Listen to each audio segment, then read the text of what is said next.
Alrighty, hello everybody and welcome into another week of the SFA. We've got week 9 BearCave coming at you. As always, let me know if you can hear me before we get started. If you don't know what the SFA is, it's an online dynasty ran entirely through Discord. You can claim a team, you can set your playbook, set your schemes, set your depth chart, recruit players, hire coordinators, and build your team into a national champion. We also have server games as well, a fully functional sports book, fantasy football, all that kind of stuff. So if you want to join, feel free to. And as always, if you do watch live, you may run into an ad or two, so feel free to drop a Twitch Prime sub. That way you don't miss any of the action and you help support us. And any revenue made through this channel does go back to you guys in the form of a national championship trophy. Alright, you guys can hear me. Honestly, a very chalk week this week. I mean, the only upset I think I can think off the top of my head was New Mexico beating Florida State, but even then, that's not too big of a stretch. So, does that mean we're going to have a wild stream week? Who knows? But we're going to get into it here. And as always, guys, we are affiliated with Home Field, the apparel company for college football, basketball, anything college apparel. Check them out. Over 180 plus schools. You make sure you're using code SFA at checkout so you can save some money. And if you want to participate in the SFA Secret Santa, please go into the Discord, scroll up in announcements, and fill out the form. Basically, it's You'll get kind of like a player card for a different coach. You'll send them a home field t-shirt, and then you're going to get one from somebody else based on your own preferences. So super cool kind of way to dive into the holiday festivities. But we will get it started here with the first game on the day, which is Georgia Southern and BYU. Let me check on the chat here before we get started. Dogwater, promised a win for your birthday. I don't know about that one, buddy. Yeah, we're looking for chaos today, Mills. That's what I'm hoping for. Yeah, they're taking their time. No, we're just starting out here. Nothing's happened yet. But yeah, we're going to get started. Also, a massive game day this week. Texas and Tennessee coming at you. And the fan poll on the Instagram, last time I checked, was exactly 50-50. So you guys all think it's going to go right down the middle. But first off is we're going to have Georgia Southern taking on BYU. Ron, let me know. Kick or receive since you are the home team. This is a 3.5-point home favorite. And the over-under is 57.5. Let's get it started here. Ron, let me know. Very even matchup here. And if this is your first stream, I know we have a ton of people just joining the server just to kind of watch streams and not necessarily coach. BearCave games, they are basically the 10 best games of the week outside of the game day game. And we take our time in these, sim them a quarter at a time. And then if it's close at the end, we'll jump in and watch the ending. So Coach Ron going up against Georgia Southern. This is the first time we've really seen Georgia Southern this season after Coco bailed on them. The Citrus Bowl winner from season 12.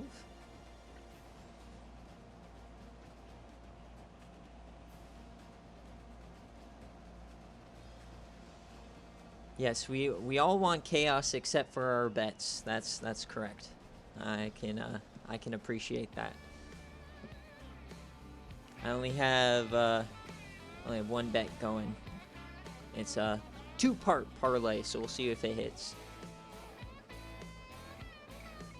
But we got BYU, who's really been struggling since they lost their running back Clay for this season, but Fedro Bautista leading them as the freshman cannon of an arm guy. Georgia Southern, they still have Josh Johnson and company, even though they lost quite a few players to the transfer portal. But we're at Lavelle Edwards Stadium here, one of the best venues in the country. And get it started here. And what did Ron say? Ron said kick. Okay. Boom. And we are off, folks. Here we go. Week 9 as we really start the last 5 weeks of the season, the playoff push. Who is going to make a move for their division, for their conference? BYU gets us out started here. A low-scoring game to start it out. And they take a double-digit lead. Georgia Southern, though, we know how good this team can be. 10-10 at halftime. This one, it looks to be a barn burner as Georgia Southern actually takes the lead. BYU, though, battles back. So we're going into the fourth, all tied up. BYU drive doesn't go anywhere. We're going to go one play at a time at this point. They almost took the entire half with that drive. Remember, we'll jump in around that 2-minute mark. And they get a safety. I'm not sure how the safety happened. But yeah, there was a safety. Oh boy. I might be late on that, but here we go now. Josh Johnson and company, they have the ball down by 2. Can they make the drive to win the game? 2 minutes left. They have 3 timeouts. Josh Johnson, they're going to hand it off. That's Trey Inners, the standout freshman from last year, but they only have 76 rushing yards on the day.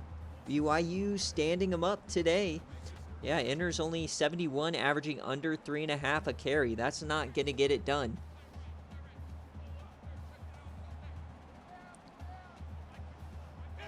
Third and 7 here. Big play for Josh Johnson, and he fires it out wide. Can he get the first? Yes, they do. Fresh set of downs here for the Eagles. The drive continues. John Patrick. Minute 36 left. And it looks like JSOW really hasn't had many possessions. Only 19 pass attempts here for Josh Johnson. He's going to take off this time, and he gets smoked, but he falls forward for about 1. He pops right up. That looked like a sketchy tackle, but it's Mo Latu, the SFA player, on the tackle. 2nd and 9. Remember, folks, BYU was a 3.5-point favorite. Handoff to Inners on the left side. They get a big hole, but they stop them short. So a 3rd and short incoming. Georgia Southern uses that first timeout. Minute 5 left. All they need is a field goal. 3rd and 1. They're only 2 of 11 on the day. As they are going to bring a blitz, and he floats it out wide, and they complete it. Oh, David Love just found the soft spot in the coverage. It's one of those floaters that you just can't do anything about. Beautiful play there for Josh Johnson. The Eagles are on the move. They're bringing another corner blitz. Johnson takes off. He finds a little bit of room, gets about 5. Very slow and methodical drive coming from Georgia Southern. They know they only need to get into field goal range. The question is, how much farther do they need to go? We have no clue how good their kicker is. 2nd and 5 now. They're floating out wide open, man, and he stays in bounds. No, he steps out. David Love for 20. BYU now might have to start using those desperation timeouts to get the ball back. Yeah, they're inside the 20 easy field goal range. And they're starting to chew clock. The Eagles can feel it. They have him on their back foot. Inners, he stiffies a man, and he gets 9. Ron can't believe it. The defense unable to do anything. 2nd and 1. Their best bet really now is to give up a touchdown. And Josh Johnson, he goes to the edge, and he gets the first down. So BYU's timeouts will not matter. Raheem Ozuna. So BYU, they need a desperation turnover. They hand it off. Trey Inners up the gut, and he falls to the 2. He does not go into the end zone. So Georgia Southern now has all the control in the world. 2nd and goal. BYU, you got to let them score here. You have to. Hand up the gut, Inners, and he gets the touchdown. So he doesn't get stopped short. Georgia Southern takes the lead. And they're going for 2 here to make it from a 4 to a 6-point game. Make them hit that extra point if they somehow get a touchdown. Handoff here, and jet sweep up the gut to J.J. Young, and that is going to be a score. So 25-19 here. But they left 34 seconds left for Vidro Batista, the biggest arm in the country. 99 throw power as a freshman. So he gets out to about the 25, 30 seconds left here.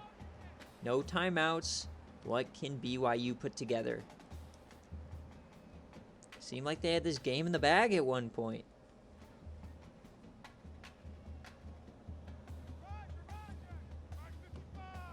All right, Vidro. 1st and 10. Remember, Jeff Pimpton, the tight end, is going to be the main target. And there's a first down. So they got to hurry up to the line. He hits Joe Taylor. Only 4 seconds off the clock, and they're already in Vidro Batista yam range. Pablo Smalls, the SFA player, on the tackle and the coverage. Vidro, he just dumps it off. That's no bueno, but he does get out of bounds. Tim Kendrick, the backup running back. Great awareness to get himself out of bounds, not wasting any more time. If you remember a couple of weeks ago, BYU got shafted because they got screwed on a play like that.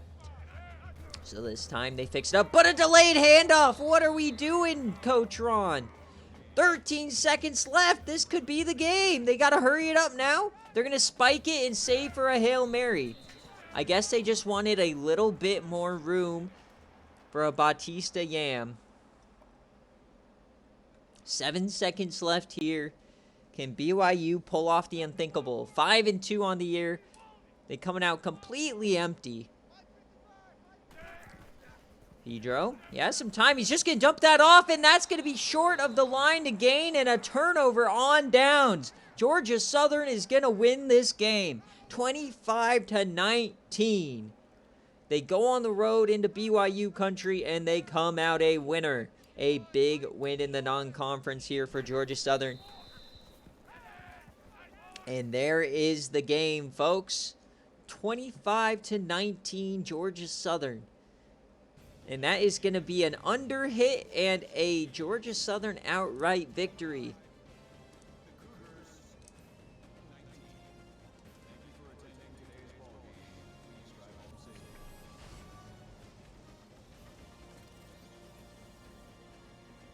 Tough loss here for Ron. And another case of the injuries hurting coaches.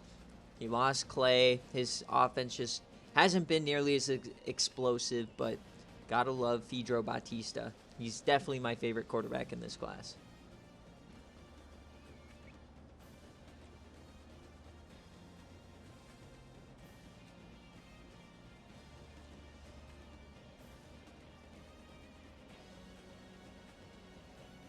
And people, Q, you're one game in, your big parlay is already over.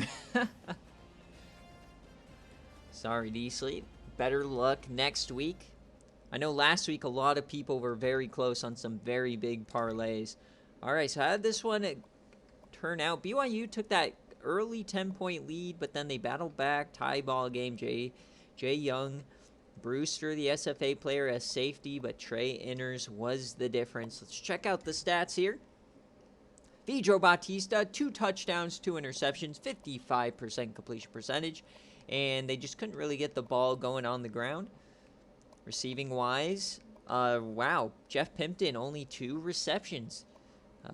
Their best offensive threat, really. Held cold. They did get 3 sacks, but nothing else past that. Welcome in, Nick.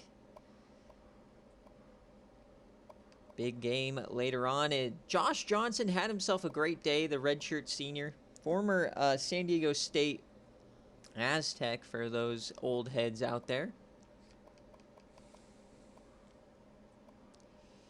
As multiple guys go over the 10 tackle game. And Sutton, a TFL, a sack, and an interception.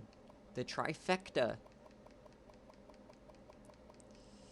All right, so that's going to be the first game of the stream here, as we've already equaled the number of gameplay games that we've saw from last week. Remember, as always, I always get the players of the game here, so give me a second.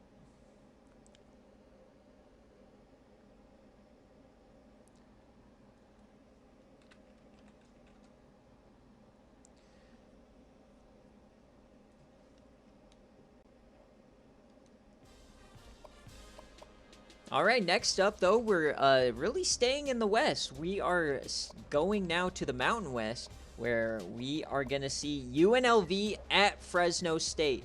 Fresno State led by Chadley Brown. Cryo, if you're here, let me know. Heads or tails, kick or receive. I'll give you a couple of seconds. I haven't seen you talk yet, so I'm not quite sure.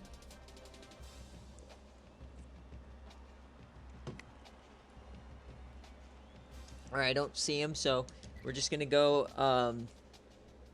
We're gonna go kick or heads and kick as usual.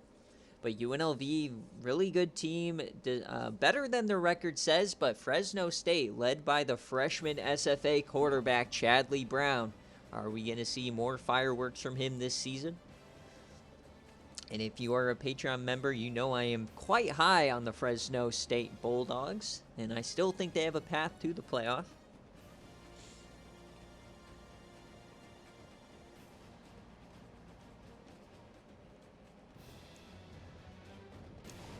Big game, though, here. Bulldog Stadium. UNLV, we got Dyron Satterfield, Darren Archer, Llama's former team. See if Coach Cryo can dig them out of their hole. And oh, Fresno State chose to receive. So here we go.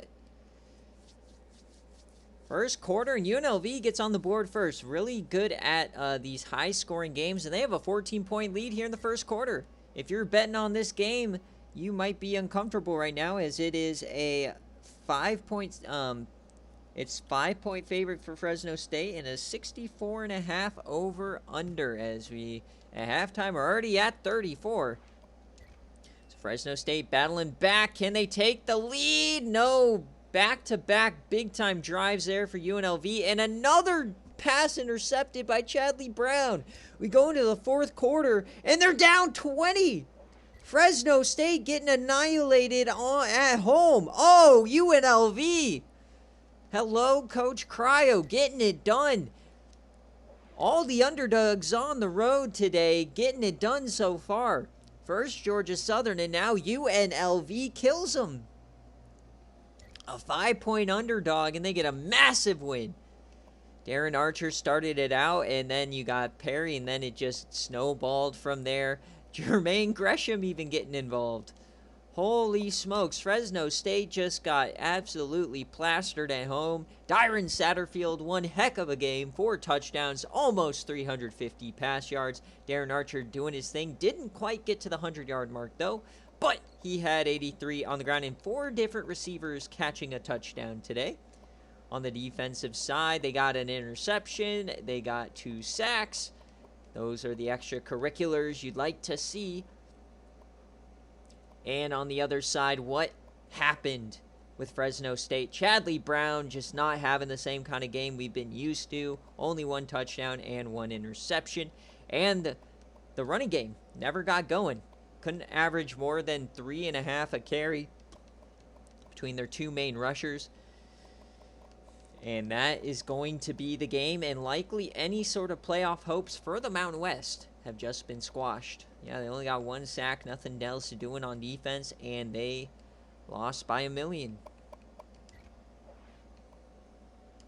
So 2 underdog wins to start the stream. As I was saying earlier, it was quite a chalk sim week, so we're bound for some chaos here. Game saving all of the weird results for BearCave this week.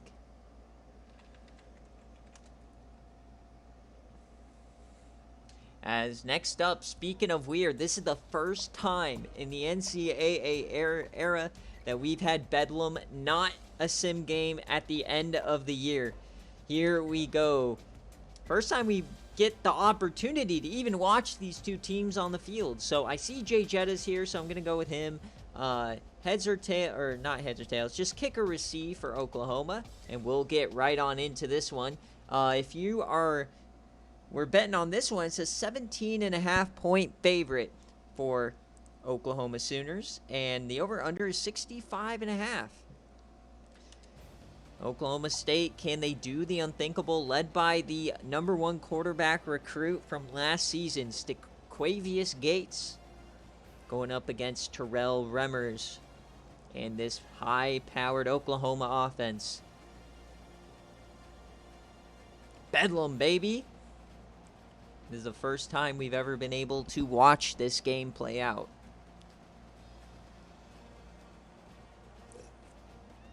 He's not here. I don't see Sven in the chat. Jay Jettis is here, so we go with him.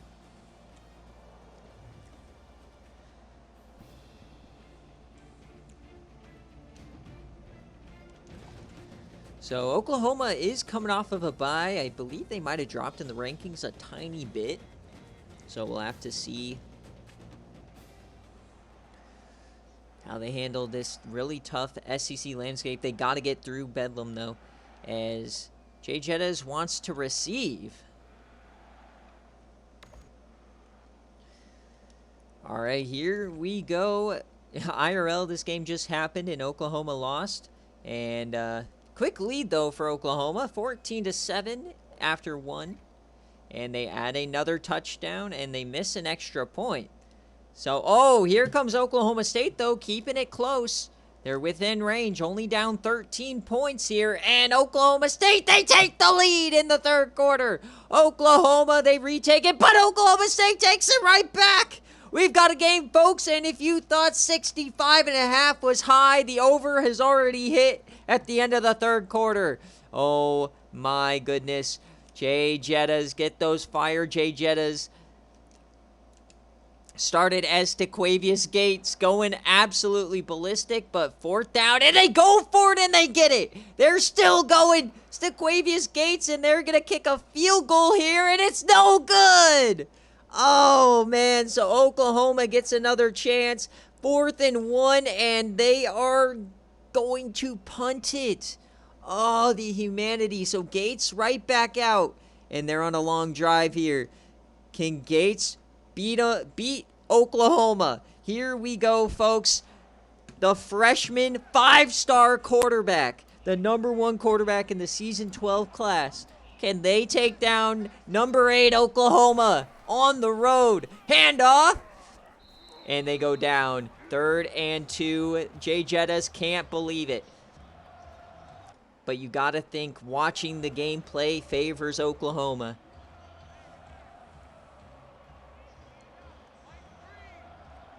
Third and 2 now. Quick option, and they don't get anything. The worst possible play call in that situation, and that is why you're 2 and 4. But they're going for it. 4th and 5 in no man's land. They want to just win this game. Oklahoma has only one timeout. Stequavius Gates, safety creeping in. It's a blitz. Gates over the middle. He's smoked, and turnover on down. An absolutely missile of a hit over the middle. Oklahoma has a chance.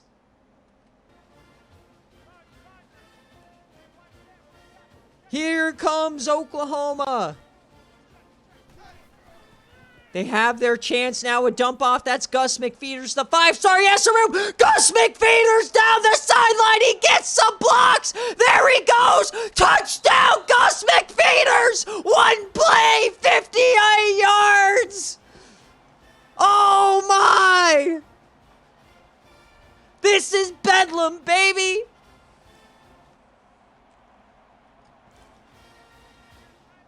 And they're going for 2 to move it to a 7-point lead. Handoff up the gut. McFeeters again. They convert. 7-point lead. The 5-star SFA players going blow for blow. You got Stequavius Gates and then McFeeters taking it himself. So Oklahoma State now goes from a 1-point lead to down 7. They still have all 3 timeouts, but they need a touchdown. Holy Gus McFeeters. Jay Jetta's redshirted him, hid him away from us for a whole season, and that's what we get. But what can the Cowboys do? We've got Sendejo and both safeties creeping in. It's a dual safety blitz. Over the middle, he has a man. Oh, man, no defense being played today.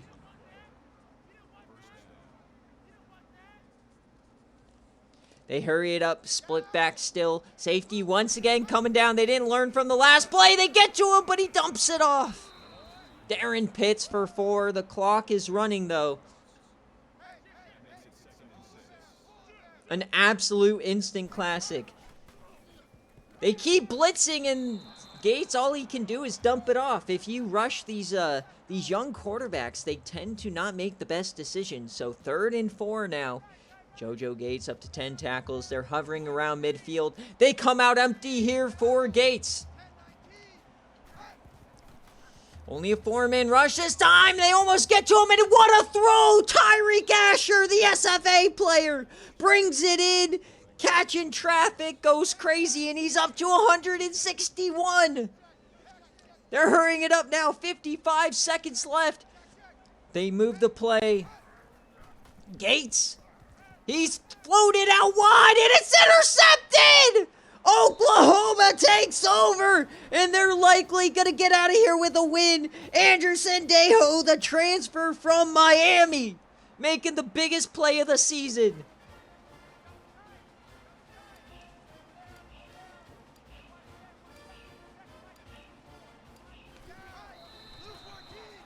Oh my, Oklahoma.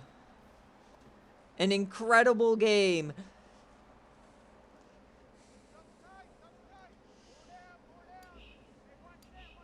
Cheddar Biscuits, Terrell Remmers, and how about Gus McFeeders? Taking a screen pass, weaving in and out, breaking tackles, and then getting that 2-point conversion. And who was the guy who made the hit? So my first leg of my parlay was a complete sweat. I had the OU money line as well, decently.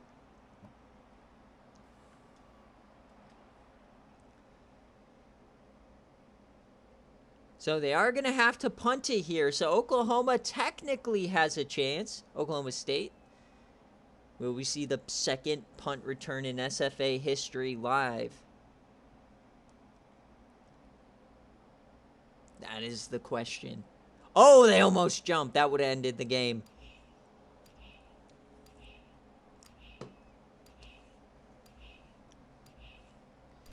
Oklahoma, you're dumb if you punt this inbounds, and they will. So this is the game. Bedlam, he fumbles it. Oh, no. And the game is over. Oklahoma number 8 survives an instant classic. And look at this Gus McFeeders play, man. An absolute all-timer. Easily a top 10 play of the season. The blocking was impeccable. Weaving in and out, blowing past defenders, and then pushing through a safety to score it. Incredible. The Cowboy fans can't believe it. But how about also Stequavius Gates, man? What a game. And we got to figure out who forced that 4th down, because I thought they converted. We got to go back and look at that replay, because I want to know what defender gave Oklahoma even a chance.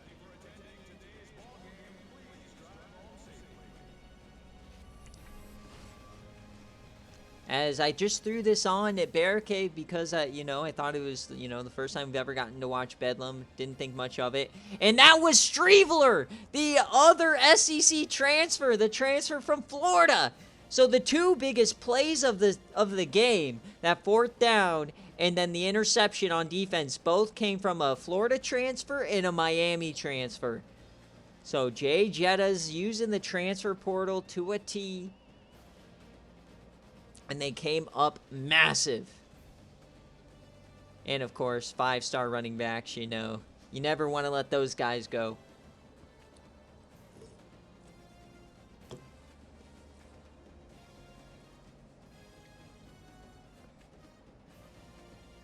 I don't know if they win championships, but they definitely help. Yeah, I mean, just for letting him in this game, he deserves a couple fire Jay Jettas, but Wild Goose got a punt return for a touchdown! Let's go! We love Wild Goose touchdowns, baby, and then obviously the Gus McFeeters play is going to be incredible. All right, Remmers, 4 touchdowns, incredible. And then on the ground, they didn't even really do all of that much, so very interesting. Wild Goose, leading receiver. JoJo Gates on the defensive end, and Andrew Sendejo. He rushed the passer a couple of times, and then he dropped into coverage and got that pick. Absolutely incredible game. And then Oklahoma State, Stequavius Gates, really great game for a freshman. Danny Jackson running the ball really helped him out. Tyreek Asher making an impact. Laird Akana, and same with Oklahoma State. All of his SFA players were making plays. It's just not enough. Streveler forcing that that big hit was insane.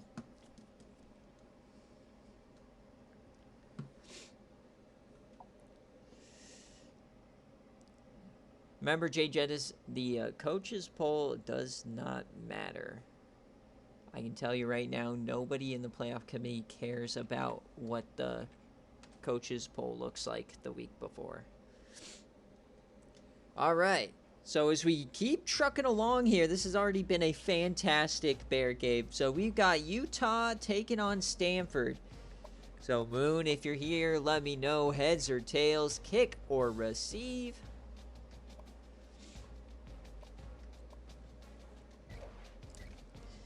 The Utah Utes, very unimpressive season so far. Taking on Stanford, who's been very impressive.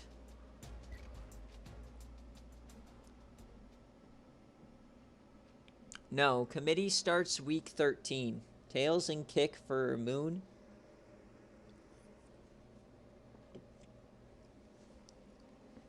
We have 3 batches of committee rankings. Week 13, or after week 13, after week 14, and then after the conference championships is the final one.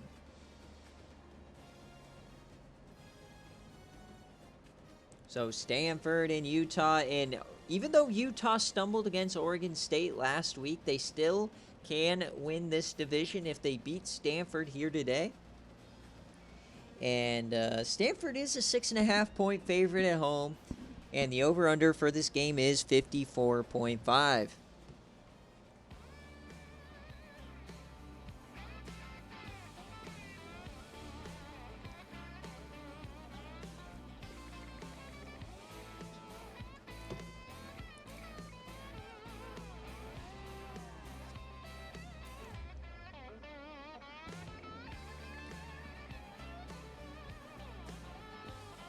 We got 19 viewers right now. Wild. Watching some Pac-12 action. Utah, who is supposed to be good this year. 4-3 at this point. Stanford, their lone losses to fellow standout Louisiana Tech, who remained unbeaten this week. So he said tails and kick for Utah. See what they can do. All right, here we go. We are at Stanford, and a quick touchdown here for Utah, something we're not necessarily used to. And first quarter, 7-7, that's all you could ask for. Just hang in there. Utah takes the lead, and on paper, man, they should win. And a quick touchdown from Stanford. So how will this one turn out? Early lead for Utah. They hold it. No score here in the third quarter quite yet. And we are scoreless in the third quarter, so it's going to come down to another close game. Stanford ties it up. Here we go. We're going to go one play at a time at this point. Too close for comfort here, as Stanford does have the ball and a 3-and-out. So Utah is going to get the ball back. And a short punt. So here comes Utah. And they stall out, and it's a field goal. No good by Bruno Ferrari, the SFA kicker. Oh, no. So now, first down. Stanford is driving. Here we go. They're inside the 40. Stanford to try and take the lead. Both teams have all their timeouts. Split backside, a little triple option here, and the quarterback Hawkins just going to keep it. He breaks a tackle. He's still going down the sideline. A 30-yard rush. Utah getting a taste of their own medicine against IRL USC, as that was a mirror image of their run to win the game. As now they're starting to run the clock, and their QB running it again up the gut. Another broken tackle. Ryan Hawkins inside the 5. PJ Fagan had to bring him down. So 2 plays and about 40 yards of QB running, and they're first and goal from the 2. Handoff. No, another one. 101. Touchdown, Stanford. They take the lead here in the 4th quarter. Utah has not scored a second half point.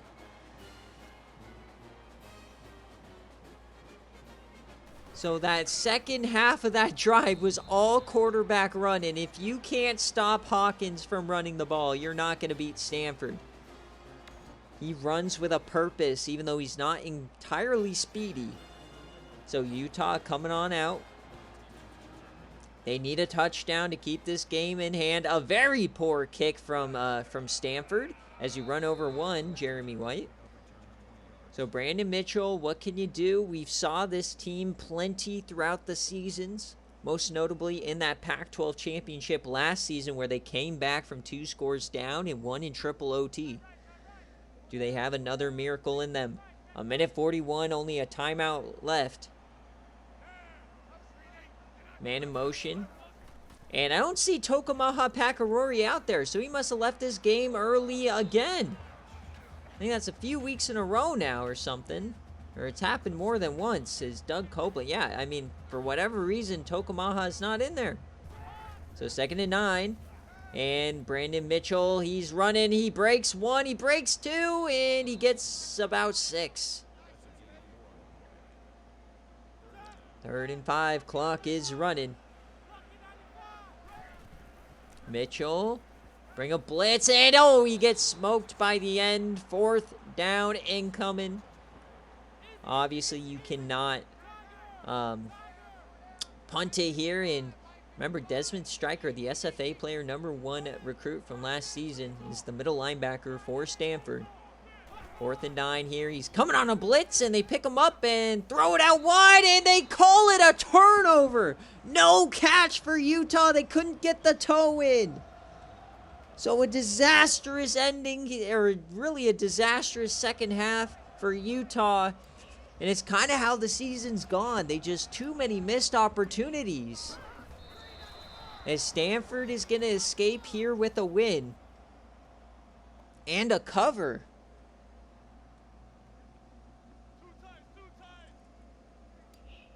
The under is still going to hit. For those of you betting. So 3rd and 15. Maybe a chance to get the ball back if they don't just kneel it here, but that would be dumb. And there you have it.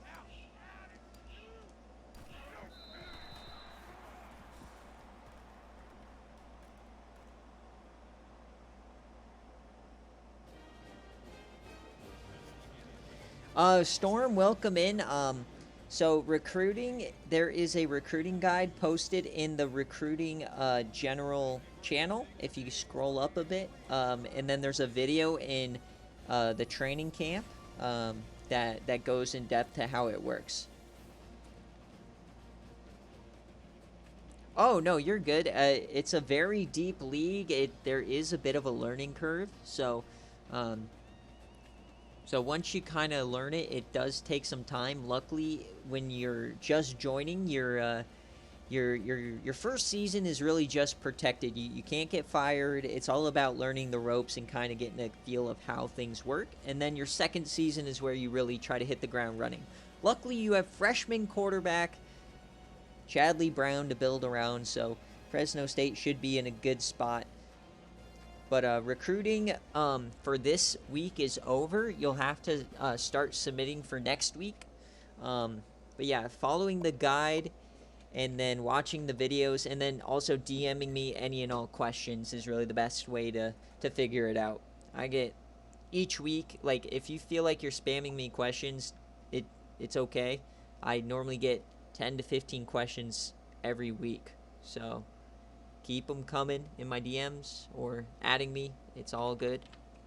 I'd rather you guys spam me than not know what you're doing.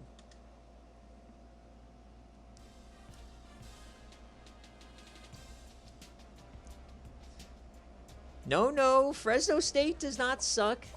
UNLV's a pretty good team. I like Fresno State. Stop ruining it. Fresno State is good. Alright, so now we're at the Sickos game of the week, and this week it's Kentucky and Texas A&M, the number 4 team in the country. So why is this game Sickos? Well, for one, Kentucky should still be ranked. Anybody who watched the stream last week, they had Tennessee right where they wanted them. And then on the other side, Texas A&M, they are the number 4 team in the country. However, they just suffered 2 major injuries. They lost their right tackle for the rest of the season likely, and then their starting running back, 99 overall, Keith Ostrander, for the rest of the regular season. So this is a big test here for Coach Skook. Skook, if you're here, let me know heads or tails, kick or receive.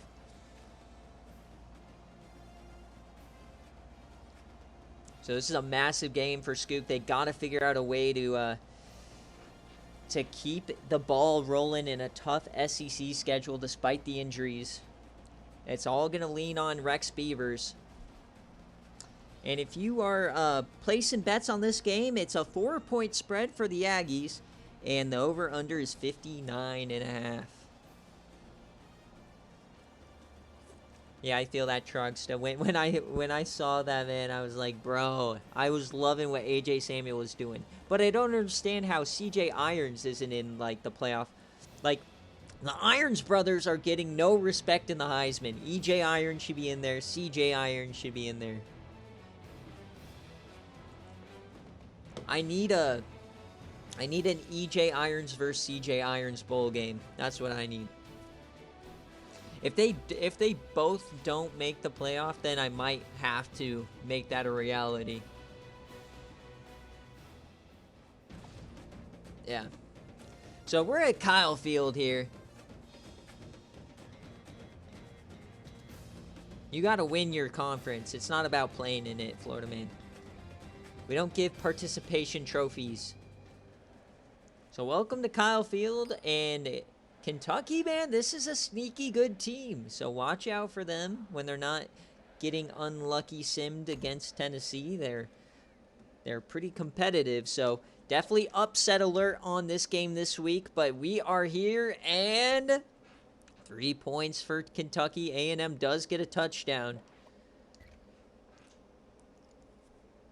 Just Rex Beavers has to be careful with the ball. They do have a 10-point lead here. Kentucky does battle back. It's going to be a close one, and A&M, man, they keep stalling, but they still have a 2-possession lead as we go to the 4th quarter. And nothing! 4th and 6, and they're stopped short. Probably a questionable spot. And a safety! Oh, here we go. So, a safety against A&M. So it's a 1-possession game. So if this, and it's 4th down for A&M, there's a chance for Kentucky, number 4 team in the nation. Here we go, folks. 3rd and 5, or 1st and 10 for Kentucky, down 8. We've seen multiple safeties today as we got Hudson.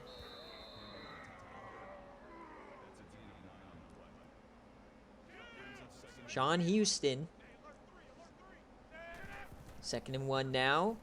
And they're floating it out wide. That's Harris and a wide open man. A.J. Hawk bringing him out down out of bounds. Eric Brooks So plenty of time here for Kentucky. They can just run their offense. Minute 45, 3 timeouts. They bring up blitz. Harris on the run. He finds some room. He weaves in and out, and he gets a first down. Remember, folks, A&M's weakness is their secondary. 1st and 10 now. Kentucky again. They're running it again with the quarterback. They found a weakness, and that's going to be another 15-yard gain. Mark Harris, his 2nd rush. Yes, exactly, Dogwater. Thank you. All right, Harris here. They're inside the 20. Kyle Field, they're starting to tremble. Harris takes off again. This time they have a spy and the ball comes out. A&M recovers. The defense shows up.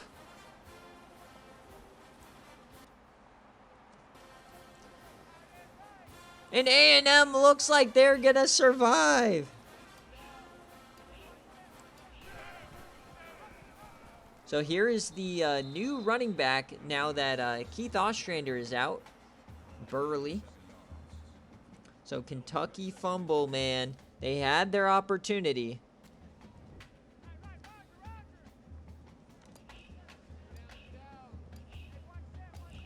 Second and 3 now. Beavers. Couple of first downs. Wins the game. To the outside. A broken tackle. And he falls forward. TJ Burley doing his best Keith Ostrander impression right there. Getting the fresh set of downs. And that's going to secure the game. So Beaver Ball survives another week at the top of the division. And we'll see how long they can ride the wave. When fully healthy, this is a playoff caliber team, but definitely you see a weakness here.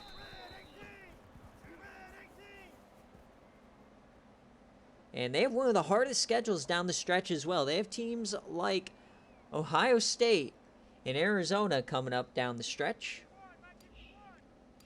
And I believe a game against like Georgia or maybe Alabama. Hand off, and Burley again. And that is going to do it, folks. A&M survives here. And they are going to get a cover out of it. The under hits again, though.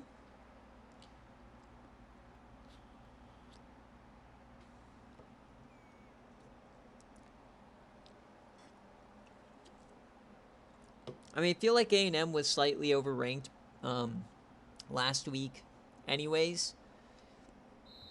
So, yeah, they'll drop in the rankings. I think Minnesota is still and will be the best win-loss team. So, I feel like A&M is bound to drop a little bit. But they get it done this week. All the Rex Beavers haters eating their own words, as he is still undefeated. Or not undefeated, but, you know, at the top. They're cooking. Let A&M cook. All the Skook haters made the playoff. What was that, season 11? Maybe season 10? I don't know, man. All these seasons kind of melt together. It's his former buddy's team, Coach Green's.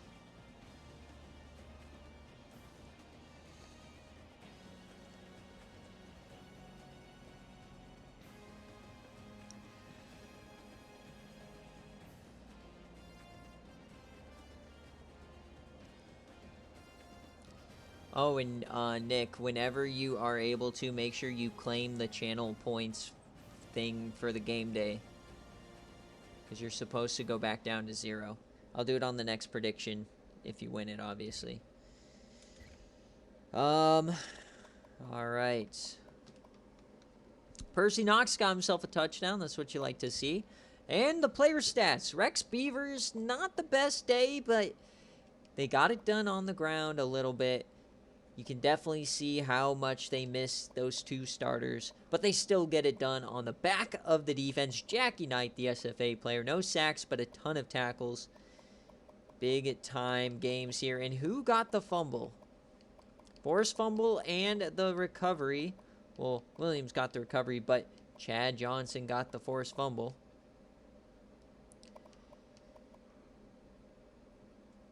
And let's check out the offense here for Kentucky. Mark Harris had the touchdown, but also the fumble. Hudson's still a really good running back that they're going to be able to build around, but 2 fumbles did kind of screw him this week. Receiving touchdown as well. And on the defensive side, tackles for loss, no extracurriculars to speak of besides the 1 interception for Lorenzo Wood.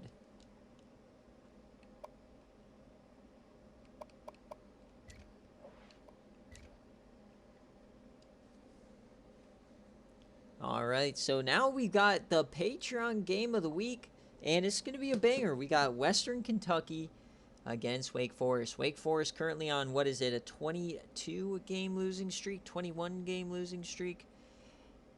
And Western Kentucky fighting for a division title. Now, Yui was pissed. She doesn't think that they should only be a 3-point favorite. So we'll see. I am going to do the prediction for this game because I just missed it on the other game. So, Leon Fox. That is the quarterback for Western Kentucky. Total TDs. So that's passing and rushing. Is it going to be over 2.5 or under 2.5?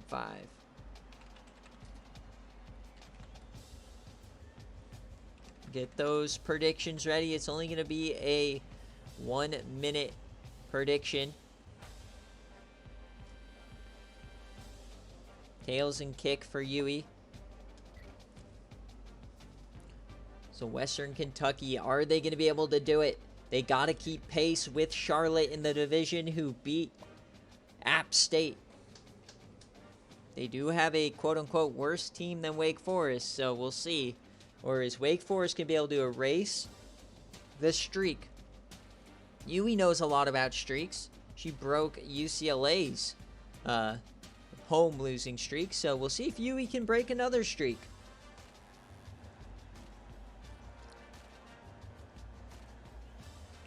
All right, so we're gonna get on into this. That prediction will be done by the time we're in.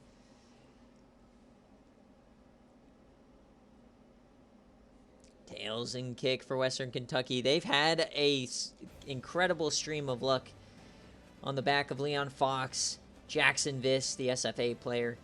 But Wake Forest, man, they have a new coach, a new scheme, hoping for something to fall their way. So we'll have to see if this Wake Forest coach knows what he's doing. Trying to erase or break, what is it, a 22-game losing streak.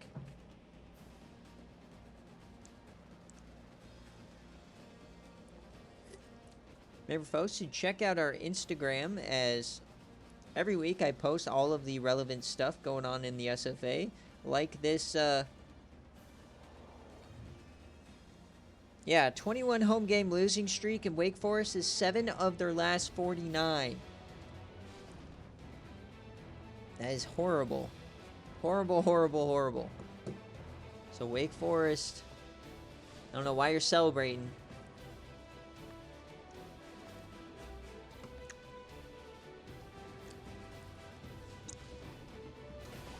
And for those betting on this game, it is a 3-point favorite for the Hilltoppers, who are coming in, and a over-under of 48.5. So here we go. Detective Locke, welcome in. Let me know what coach you are if you're new.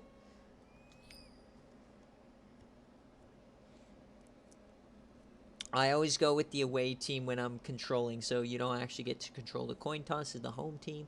Tails and kick for Yui. All right, here we go. So Yui versus the new coach at Wake. Can they get this done? Breaking a 21-game losing streak. Wake Forest gets on the board first. Here we come. Oh my. Western Kentucky. And nothing yet. Oh, a quick touchdown, though, for Western Kentucky. Oh, Wake Forest, man. Wake Forest has a 2-score lead here at half. Is this going to be a blowout? Western Kentucky gets a field goal back. They've got to get something brewing. Oh, man. Fourth quarter. Wake Forest has an 11-point lead. They have a chance here. And a fumble. All right. And nothing doing here. And, field goal, no good. Leon Fox, man, they're not doing anything correct. Both teams unable to do much. Leon Fox is sacked. They got to be able to do something here. And nothing doing. Both these teams are just so bad. Remember, it's not a one-score game. So we can't jump in until it gets to 1 point. You got to move faster than this. There you go. A big play. Another one. There it is. All right. Going for 2 to try and make this a field goal game. Can Western Kentucky do it? The lefty Leon Fox to the back of the end zone. They call it a catch. Only a 3-point game.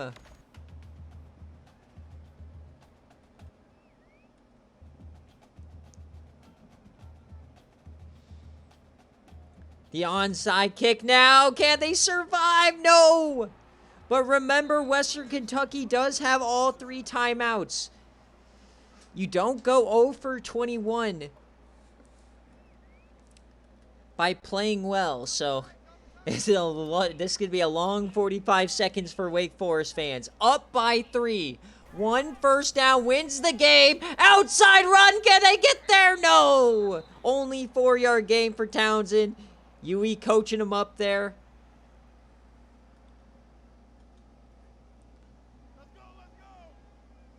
Second and 6.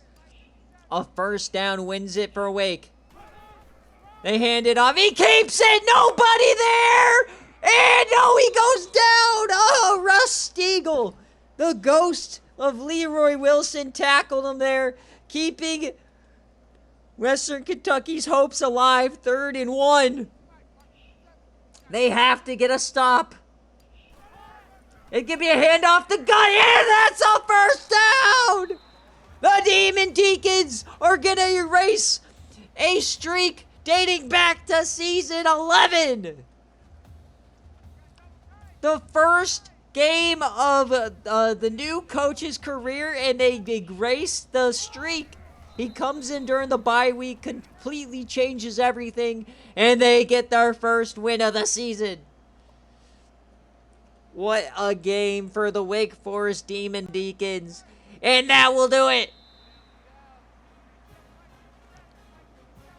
Oh yeah, when you see those sim games coming in, Tribe, and it's all chalk, you know you're in for a wild streak. Or a wild stream.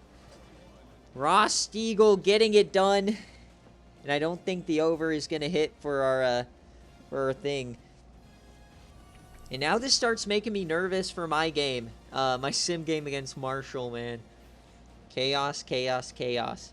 As I don't know how that was in, though. A beautiful catch and a beautiful throw from Leon Fox, but just not enough offense. And we still have the right side of the graphic for you guys. We're not even halfway through. Well, we are a little bit past halfway through, but nevertheless, we still have some banger games coming. What a Monday. And as Monday Night Football is about to kick off, hopefully Breece Hall does not score over 22 fantasy points. That's what we're all hoping for. Below 22. All right, let's see how this happened, how it unfolded. And they got a kickoff return for UE, so only 1 touchdown for Leon Fox, it looks like, for the prediction. Yeah, 1 there. 46 passes. The 64 overall, 36 completion percentage. That's not going to do it. And Jackson Viss didn't really play. Oh, did he get hurt? That would be a very hard loss if Jackson Viss is hurt and starts missing time. As he got 3 sacks from William Williams. Titus Wright gets a sack as well, but they couldn't really force a turnover. And 1 for 3 on field goals always hurts as well. That was the difference as Ross Stiegel, the redshirt senior, gets finally a win in his rough career, I'm sure. And the defense gets 2 sacks here. And that will do it for the Wake Forest Demon Deacons, who got demoted to the AAC, so it's their first win in conference as well. Let these boys cook, as let's pay out the prediction here. And wow, a lot of people bet the under.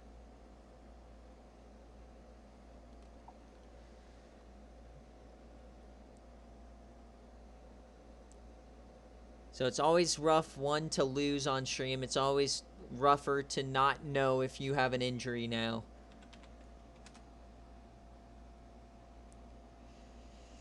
And as always, as we move on to the second half of the graphic, this is where I always sim my games live. The #1 team in the nation against Marshall, a team I've dog-walked probably like the last 10 years in a row. So let's see what happens this week. It's only a 31-7 victory. All of our points really coming in the second quarter. And that is how that game, or that cookie, crumbles. Let me just get my screenshot here so I remember to actually post it. As we go to 9-0, and we still have yet to have a bye week. Hopefully, I think we get a bye week soon. Taking care of business. Alright, so moving on to the next game on the graphic, and oh, we've got a banger. We got the Clemson Tigers, the stars of last week, taking on the Coastal Carolina Chanticleers. #2, Clemson, taking on the Chanticleers. Trog, if you're still here, let me know, kick or receive as the home team. Hey, D-Sleep, when you're up here, it's all about how you win, not if you win. All right, kick for Trog. And remember, Coastal is without their Heisman caliber running back, taking on the #2 team in the country and arguably one of the better teams in SFA history. Actually, the best. They have 2 natties. And Clemson comes in as a 9.5-point road favorite. And the over-under this game is 69.5. Now, if you remember last week, Clemson won their game 70-68 in 4 overtimes. So, I think Coastal has one of the better offenses in the group of 5. This could be a very, very big matchup. CJ Irons, can he get that marquee win of his career? They couldn't do it against Arizona last week. Can they do it this week? They're still the favorite to win the Sun Belt.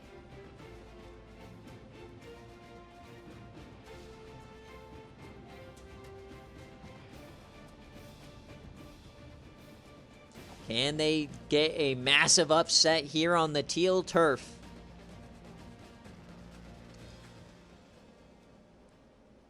Walter Hearn, Ryland Magnusum, both critical in that game last week. As we're going to get a kick from Trog. Can they do the unthinkable? First quarter, how is this one going to go? Clemson, 2 early scores. Coastal Carolina, you've got to find a way to hit the end zone. Not a great start for the Chanticleers, as now they're down 18. Oh, down 25 here. They finally break through for a touchdown. Down 21 at halftime. Still time here, 34-10, and it's about to be over, it seems. Defense playing well, though, here in the second half, but doesn't look like we're going to get an epic upset here. Clemson's going to take care of business, get the cover, as they head to 48. And that will be the end of the game, 48-20. Freeman gets a touchdown, Cross gets a touchdown, Hearn, Cross, and Fletcher, Keys, and yeah, that's just kind of how it goes, unfortunately. Yeah, different outcome with A.J. Samuel for sure. But C.J. Irons hopefully coming back one more year, but you still could very easily win the Sun Belt later on this season, so we'll have to see. Spreading it around to a ton of different receivers. And on defense, DeMar Moon, the SFA player, leading the way. Percy Lockhart as well, getting an interception. And it's just going up against one of the best teams in the country. There's really nothing you can really do sometimes. As Clemson, the star quarterback, Walter Hearn, Corey Cross, the running back. Seems like they always have a great running back here at Clemson. Ryan Hubbard, Trent Freeman doing their thing. And on the defense side, 3 tackles for loss and a sack for Ryland Magnusum. An interception for Williams. And that will do it. Clemson 48-20. So my 20K bet hit for like 7,000. So payout. So let's go. Chargers punt return for a touchdown. Nice.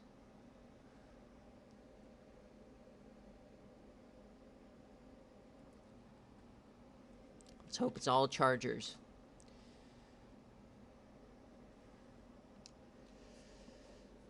All right, so let's continue on the road of the second side of the graphic as we are going to once again see the Michigan Wolverines, one of the surprise teams in the country, one of the 3 undefeated Power 5 teams left in the nation. Can they get another win? They're going up against bitter rival Michigan State. Let's see what they can do. It's a 7-point favorite for the Wolverines and a 56.5 over-under at this game.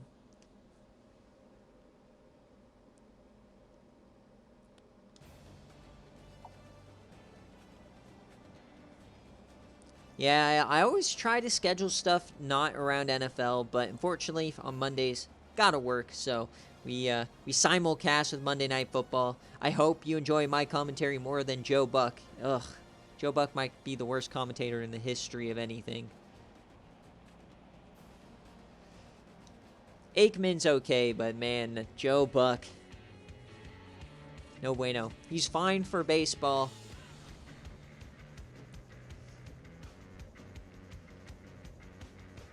But not an exciting sport. Yeah, Gary Danielson as well. But I don't watch CBS football.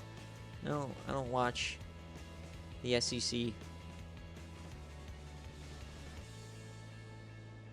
Who? Chris Collinsworth. Yeah, I love Gus Johnson. He's hilarious. Joel Klatt and Gus Johnson is the best commentary in the country. Just because I love Gus Johnson. Joel Klatt's a Colorado quarterback. All right, here we go. 7-point lead, or 7-point spread here for Michigan.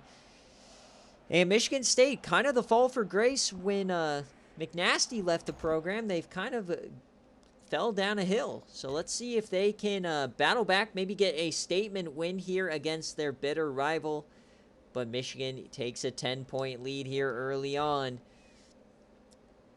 Michigan just seems like they have it working this season. I don't know if they're filming sidelines or what, but they just seem to have what it takes this season. But it's only a 6-point lead here in the third quarter. They do extend it to 13. Then they get another touchdown. Michigan takes a 20-point lead into the fourth quarter. Is this game going to be close? Michigan State stalls out yet again. Michigan, and remember, it's not within a score, so we can't jump in, and Michigan gets the blowout. Michigan stays perfect, 34-7.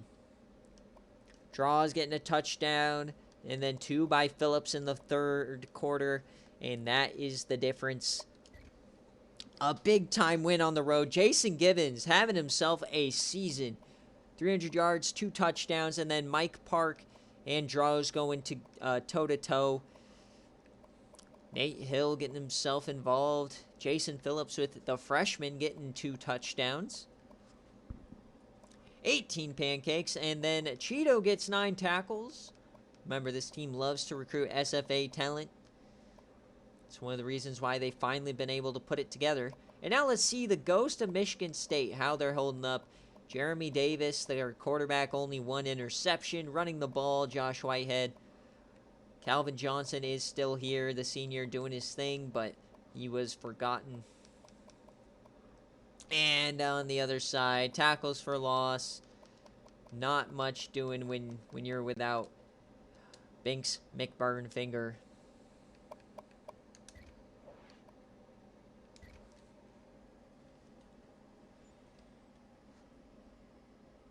Oh yeah, Gus and Joel on the NCAA game would be awesome.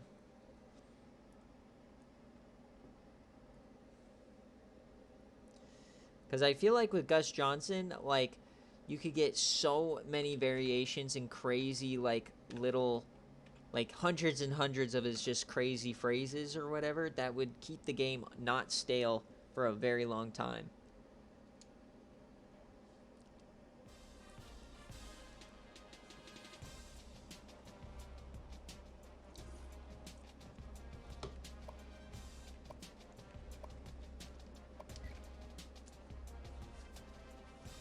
I don't know, man. Flame Marshall's pretty good. Don't count him out.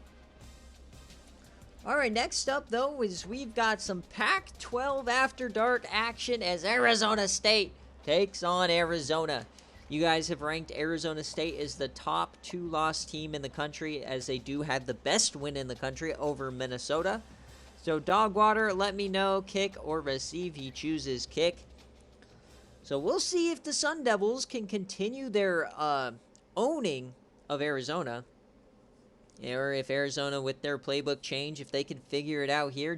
Coach Dogwater still claims he's leaving, even though we all know it's a lie. He goes through this yearly cycle where he's leaving, and then he gaslights himself into staying another year. So we'll see what he can do. The old man in the t-shirt yelling at a cloud. Can they put it together here, get another big-time win? Arizona desperately needs this win if they want to still go into the playoff race, but at the same time, I still think they're pretty much dead in the Pac-12 race, so they have to rely at an at-large, which all you gotta do is be in the top 12. How hard can it be, right?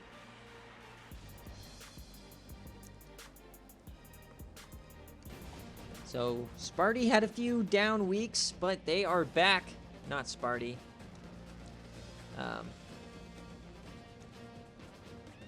God, Arizona State, right? It's not Sparty. Can you still call Arizona State Sparty? What is it? It's, Devilly? I don't know. But we are here, and Dogwater said kick. We'll see if he can do it, or are we going to see some more elite Josh Gamara play?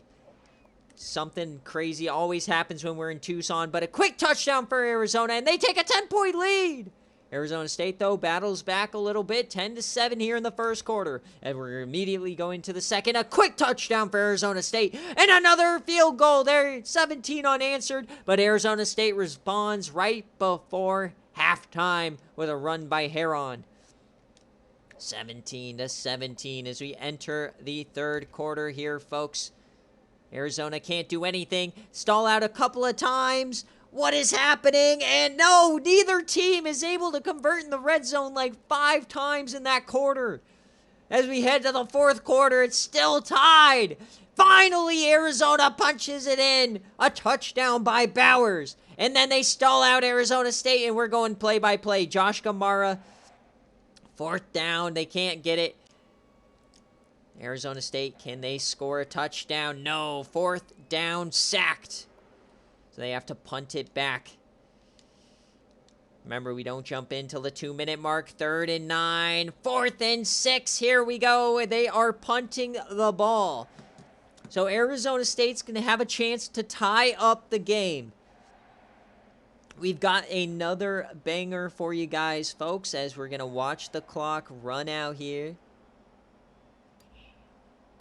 Yes, we got an NCAA tournament bubble game here. Absolutely.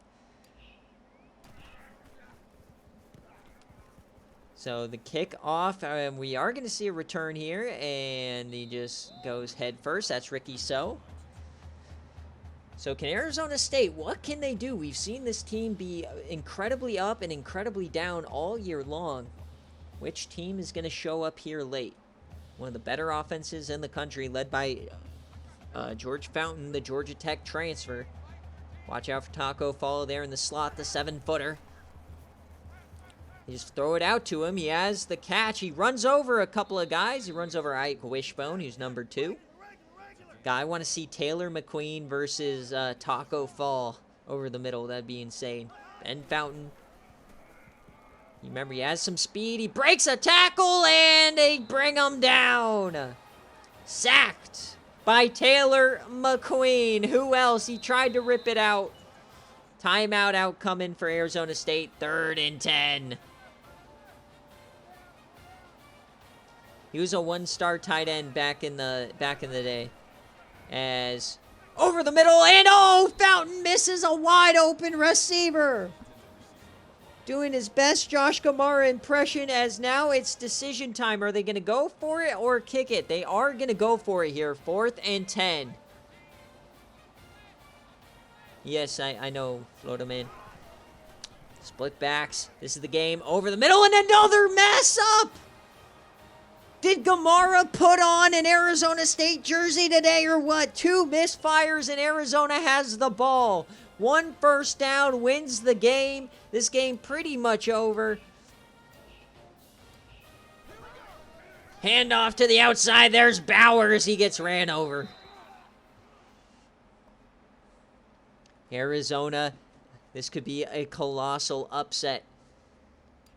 Remember, they love these 2 tight end sets. They are just going to kneel it here. I think they trust Sebastian Janikowski. He's never missed a field goal, right, folks?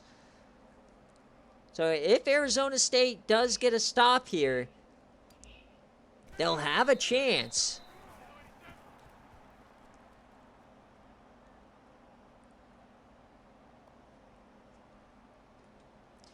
Plenty of great tutorials, sir, Mr. Rainman. If you're on PC, it is super easy. So, Seabass to win the game. Left hash, a 46-yarder.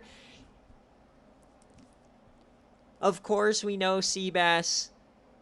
Long history.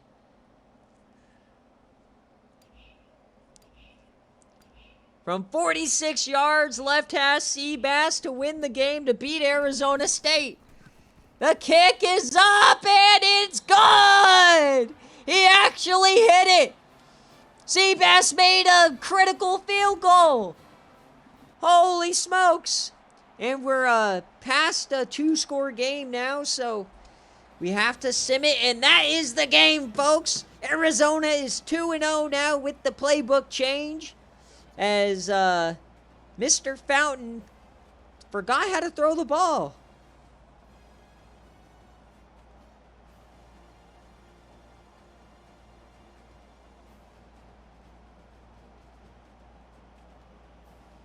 Seabass actually hits a field goal for once. You never thought we'd see the day.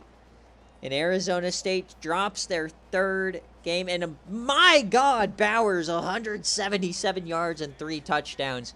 It looks like Arizona might have finally found an offensive strategy that works. But is it too late in the year?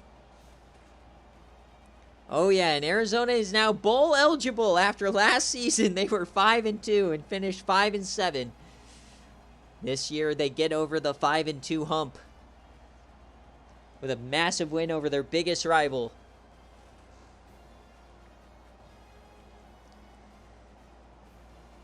So all Arizona has to do is win out, and they'll likely be in the playoff. I don't think they could win the Pac-12 at this point, but you never know what will happen in these final 5 to 6 weeks of the season.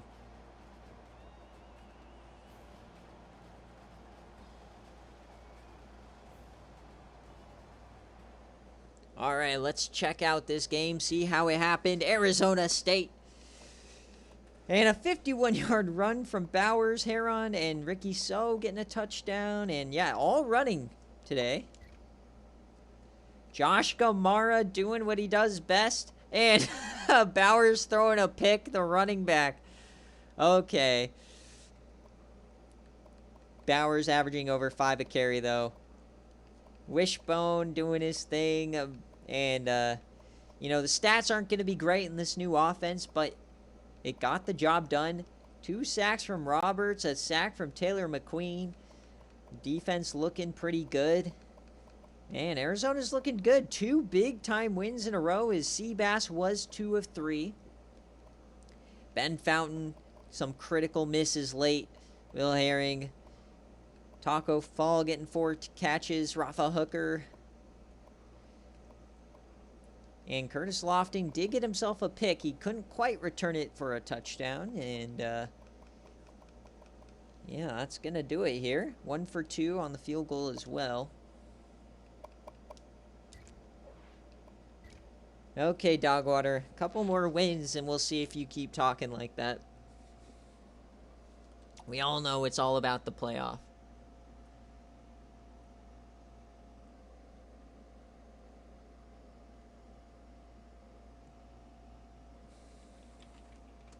Except with 12 teams, it's going to be a... I just like how much more accessible it is.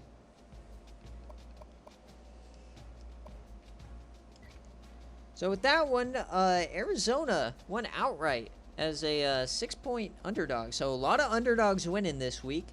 And now for the game before game day. It was supposed to be game day until Nick used his channel points. And we're going to run another prediction. As always, in the Twitch predictions, I don't do spreads or anything. So who wins? Are you going to be with Penn State? Or are you going to take the Ohio State Buckeyes? Two teams that are surging as of late, both having extremely great wins last week. Coach Wolfry, if you're here, let me know. Heads or tails, kick or receive. And this game is a 4.5-point favorite for the Buckeyes and a over-under of 55.5.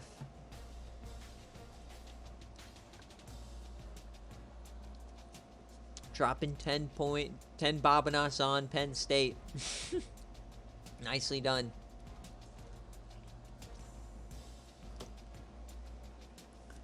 All right. It's been a while since we've seen a good Penn State in the SFA. Really since the sim matchup days. They have, I believe, 3 playoff appearances in the SFA, but none in the NCAA era. They have a couple of transfers. Dudley Steele from Tennessee. They have some great players. And one of the storylines I'm so eager to follow throughout the next couple of seasons is all of Nick's little, like, trees. Like his little player trees that go to other teams. Coach Nick probably has the most players enter the transfer portal from Tennessee for just a variety of reasons. But he has a quarterback, Cyrus Lloyd at FAU. He has a quarterback at Penn State. He has wide receiver Eddie Royal at Illinois. He has Malcolm Cope over at Georgia Southern. So it's one of the cool storylines within everything. Career win number 40, Dogwater. Nicely done. Yeah, no room over there in Tennessee. As they got to keep their men. Bishop Moore, they got to... All of their guys who are good in the sim and bad on game day. They love those guys. Tennessee has a chance to erase a ton of haters today. Mainly me. Alright, but first, we are here at the Horseshoe. Penn State taking on Ohio State, number 23 at number 18. And really the winner of this game, along with Maryland, don't count out Maryland, but they are going to be the only teams that can give Michigan a run for their money. So heads and kick per usual. And I've gone over it, and Ohio State chances at a Big Ten championship game are quite slim. But Penn State, they are still undefeated in conference at this point. So if they get a win here, you never know. As it's 7-3 here in the first quarter. Ohio State gets another touchdown. Ohio State! Ohio State! The Ohio State University takes a massive lead here in the first half. They are back!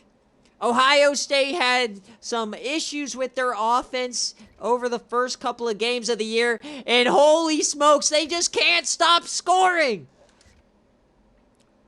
Who counted out the Buckeyes? 45-6, 45-13, but that's going to be the game. Ohio State with a massive statement win here at home over the Nittany Lions. A shocker. as they dominated that second quarter. A return punt from Dallas Jacobs. Malik Nicholson doing his thing. Oh my goodness. You got to watch out for these guys, folks. You do not want to face the Buckeyes as Dudley Steele went 8 for 18. Oof.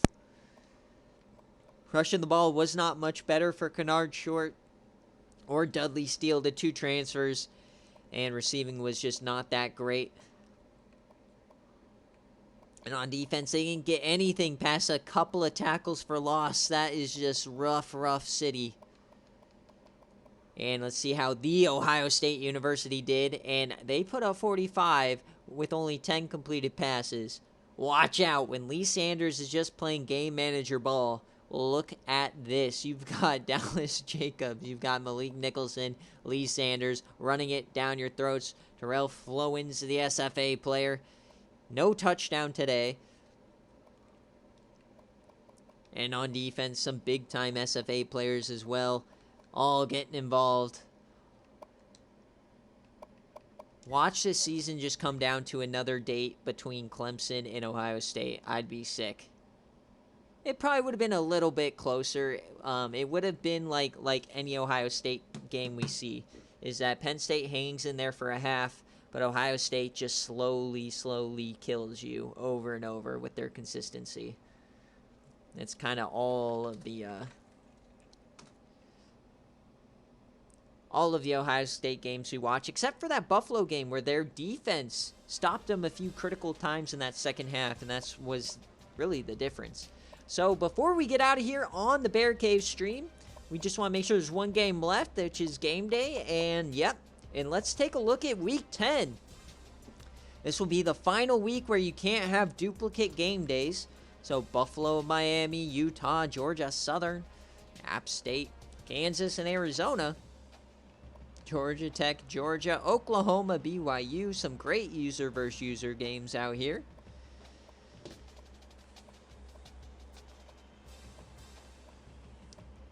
Got the Iron Bowl happening at Central Michigan at Michigan State. McNasty goes home. The typical Baylor SMU game that's always an upset.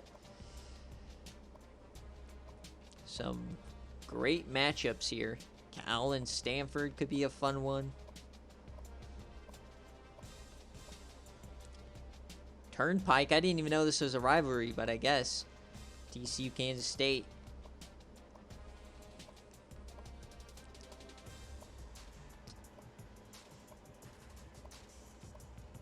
Florida State, Florida's next week. And that will do it. All right, folks. Yeah, let me get the Bobanos first. Oh my god, all the people put Penn State. Tough. All right, guys, thank you for watching the BearCave stream. I'll be back in about 5-10 minutes like normal for game day. And make sure, if you are interested in participating in our SFA Secret Santa, to go check out the forum in the announcements section. And we already have 9 participating coaches, so we want to make it as big as possible, more fun. So go check it out. But yeah, I'll be back in a couple minutes. Thanks for watching.